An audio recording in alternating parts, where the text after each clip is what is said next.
If you are a New York grower, if to reopen your business, I know you are essential, it never closed. Um, but to stay open, you have to have a safety plan in place for COVID-19. That has to be a written plan that's available by request to your employees. The Department of Labor, New York State Department of Labor has put out a blank form. Cornell Workforce Development has put together a series of webinars to help you with that blank form. Their website also has some samples and things to consider because the nuts and bolts of how to fill out that farm plan are a little bit confusing without guidance. So, they're encouraging you to do things or asking you to do things like provide masks to your employees. Well, in your plan, it should state how you're going to provide those masks, how many masks you're going to provide, and how they're going to get washed. Well, what is in compliance and what isn't. If you're a non-essential business, this plan is going to be submitted to the region that you're in and could potentially be reviewed. As an essential business, you just have to keep it on hand. So if you do it wrong, you're not going to really know that it's wrong until you get audited. Farms have already been audited by the Department of Labor to see if their plans are in place and employees are trained and are following the plan. So those audits have taken place so far, I think just on large farms, but they are doing some preventative audits. No fines have been issued yet. They do have the ability to fine farms for not having these plans.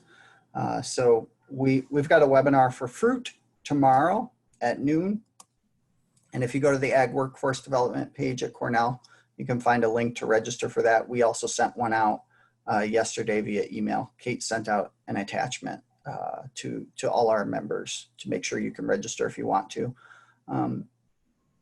This is not a huge ask, I don't think, for grape growers. I think it's something you can do. It's just a question of whether or not you want to do it and take the time to do it.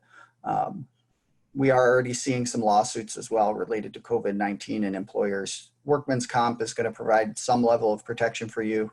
The issue is once regulations require you to do something, if like develop a written plan, and you don't do it, depending on how egregious you're not following regulations, your workman's comp protection can potentially fall away, meaning you could be sued directly when COVID-19 infects one of your farm workers on the job site. Usually, if you do some reasonable steps to mitigate your risk, workman's comp is going to protect you from those type of lawsuits.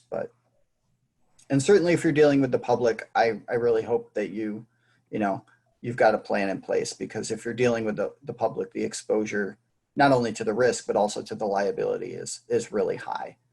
And you want to make sure you're prepared for that. If you've got a fruit stand or a vegetable stand, even if it's out front and it's no contact, you do really want to make sure you have a plan.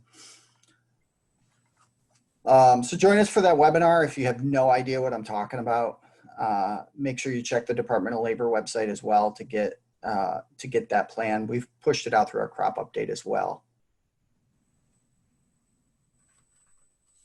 I think when we pushed it out through our crop update, we didn't have the examples and education material with it. It was just a blank. So if you're struggling with it, the webinar should help. I can walk you through it as well.